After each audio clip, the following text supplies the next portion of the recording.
दोस्तों नमस्कार, बहुत बहुत स्वागत है मेरे यूट्यूब चैनल फार्मिंग नॉलेज पर। आशा करते हैं अच्छे से होंगे, आपकी मछलियां भी बेहतरीन ढंग से ग्रो कर रही होंगी। दोस्तों तो आज हम एक नया टॉपिक आपके लिए ले करके आए हैं। मछली पालन में इस टॉपिक का बड़ा ही महत्वपूर्ण स्थान है दोस्तों। इसके बिना आपको दिक्कतों का सामना करना पड़ता है। तो चलिए हम आपको बताते हैं कि कौन सा टॉपिक है दोस्तों।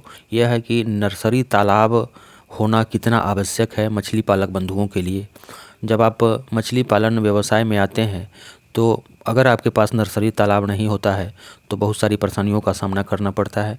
जब आप अपने कल्चर वाले तालाब में छोटे छोटे बच्चे स्टॉक करते हैं, जैसे स्पॉन स्टॉक कर देते हैं, फ्राई स्टॉक कर देते हैं, या फिंगरलिंग आप स्टॉक करते हैं, तो बहुत ज़्यादा ग्रोथ जल्द से जल्द नहीं हो पाता है। ग्रोथ तो होता है दोस्तों मछलियों का, लेकिन उसमें टाइम टेकिंग बहुत ज़्यादा हो जाता है। जैसा कि आपको मालूम है, जब एक स्पॉन अंडा के बाद स्पॉन निकलता है तो लगभग 8-9 महीना उसको लग जाता है ईयरलिंग बनने में, यानी 100 ग्राम तक होने में लगभग 8 महीना लग जाता है।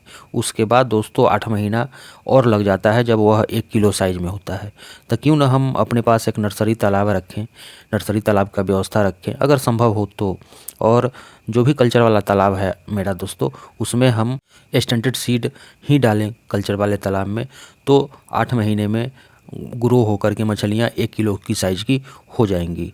तो इसी के विषय में हम विस्तृत चर्चा करने का प्रयास करते हैं। जैसे नर्सरी तालाब कैसा होना चाहिए, इसकी गहराई कितनी होनी चाहिए दोस्तों, इसको बनवाने में खर्च क्या आएगा दोस्तों, बीज हम कितना डालें, और बीज जो हम डालेंगे वह कब स्टॉक करें, और स्पॉन जब हम अपने नर्सरी तालाब में डालते हैं तो उसको हम क्या भोजन दें।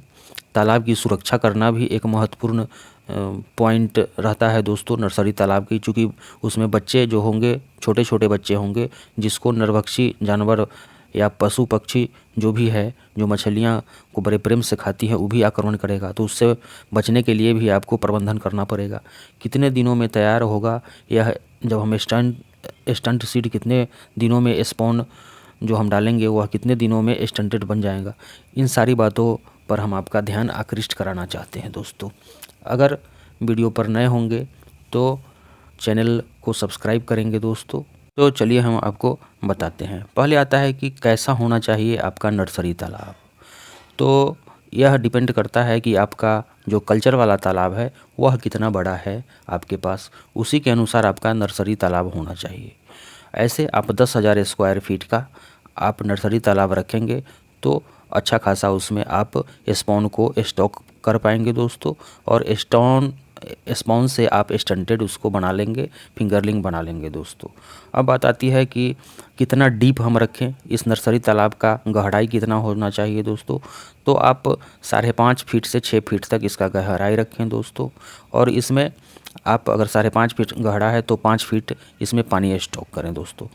और इस तालाब को बनवाने में जब आप 10,000 स्क्वायर फीट का तालाब बनवाते हैं तो खर्च कितना आता है, तो बहुत ज़्यादा खर्च नहीं आएगा। वो आपके जहाँ पे आप देख रहे हैं, वीडियो देख रहे हैं, वहाँ क्या लेबर कॉस्ट लगता है, ट्रैक्टर वाले आपको ट्रैक्टर से बनाना है कि जेसीबी से बनवाना है, या आप लेबर के माध्यम से बनवाना चाहता है, उसी पर आपका खर्च डिपेंड करता है दोस्तों। अब बात आती है कि स्पॉन डालने के 19 दिन पहले आपको 15 दिन पहले आपको गोबर और चूने का प्रयोग आपके तालाब में कर देना पड़ेगा दोस्तों। नर्सरी तालाब में आप जब भी स्पॉन डालें उसके 10 दिन 15 दिन पहले उसमें गोबर का छिड़काव अच्छी तरह से घोल करके, चूने का छिड़काव अच्छी तरह से घोल करके आप कर लें। और उसके बाद आप जब 8 दिन के बाद 1 लीटर स्पॉन उसमें डाल दें 10,000 स्क्वायर फीट के। अब आती है बात कि हम स्पॉन को भोजन क्या दें दोस्तों।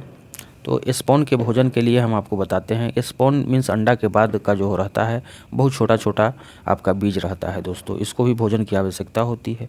तो 10,000 में जब आप 1 लीटर स्पॉन को स्टॉक करते हैं दोस्तों, तो आप इसको सरसों की खली बहुत अच्छी तरह से रात में इसको फूलने के लिए रख देंगे और सुबह में अच्छी तरह से छिड़काव करेंगे। और छिड़काव करने से पहले उस सरसों की खली में दोस्तों आप 10 अंडे भी मिला देंगे, 1 लीटर करू तेल आप मिला देंगे उसमें। उसके बाद आप इस सरसों की खली को छिड़काव करेंगे दोस्तों, और यह क्रम आपको 1 दिन बीच करके करते रहना है लगभग 15 दिनों तक। उसके बाद आपको डोज बढ़ाना पड़ेगा दोस्तों। अब आती है दोस्तों कि तालाब की सुरक्षा एक बहुत बड़ा फैक्टर है, तालाब की सुरक्षा। जैसे हम अभी शुरू में बताए कि जो भी जंगली जीव है, जो मछली जिसको बहुत प्यारा है, जिसमें कुछ पक्षी आता है, मेढक आता है, सांप आता है, इस सब से आपके तालाब को, नर्सरी तालाब को सुरक्षित रखना पड़ेगा दोस्तों। तो उसके लिए आपको नेटिंग का व्यवस्था कराना पड़ेगा चारों तरफ से, और ऊपर से भी नेटिंग डलवाना पड़ेगा, जिससे ऊपर से आए हुए पक्षी, साइड से मेढक वगैरह का प्रवेश आपके तालाब में नहीं हो सके।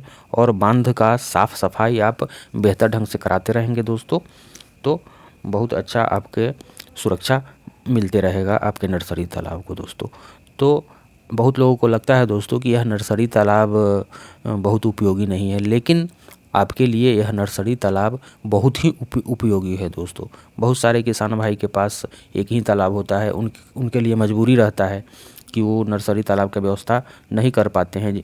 जिनके पास 10,000 स्क्वायर फीट का तालाब है, वह उसी तालाब में कल्चर करने लगते हैं, जिसका नतीजा होता है कि मछलियाँ बहुत अच्छी तरह से ग्रो नहीं कर पाता है दोस्तों। तो आपको एक नर्सरी तालाब होना बहुत ज़रूरी है, और कल्चर तालाब में आप तभी सीड डालें जब आपका सीड स्टंटेड हो जाए, यानी कि 50 ग्राम से ऊपर का सीड हो जाए, तब जा कर के यह 6 महीने 8 महीने के बाद आईएमसी मछलियाँ आपका मार्केटेबल साइज हो जाएंगी, तब अच्छा मुनाफा होगा। बहुत लोगों का कमेंट रहता है कि 2 साल हो गया सर, मेरा मछली अभी तक मार्केटेबल साइज नहीं हुआ है, ½ kg भी नहीं हुआ है दोस्तों। तो एक तो बात आती है कि हाई डेंसिटी में वो लोग अपने तालाब में बीज को स्टॉक कर देते हैं, और स्पॉन को या फ्राई को स्टॉक करते हैं, तो 2 साल तो लग ही जाएगा दोस्तों। हाँ, जिस तरह का आप बीज डालेंगे, अच्छे साइज का बीज डालेंगे, तो कम दिनों में अच्छी तरह का ग्रोथ होगा इसका दोस्तों।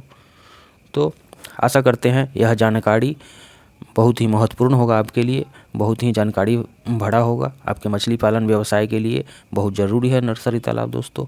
अगर वीडियो आपको अच्छा लगेगा तो लाइक करेंगे दोस्तों, चैनल पर अगर नए हैं तो चैनल को सब्सक्राइब करेंगे। धन्यवाद दोस्तों।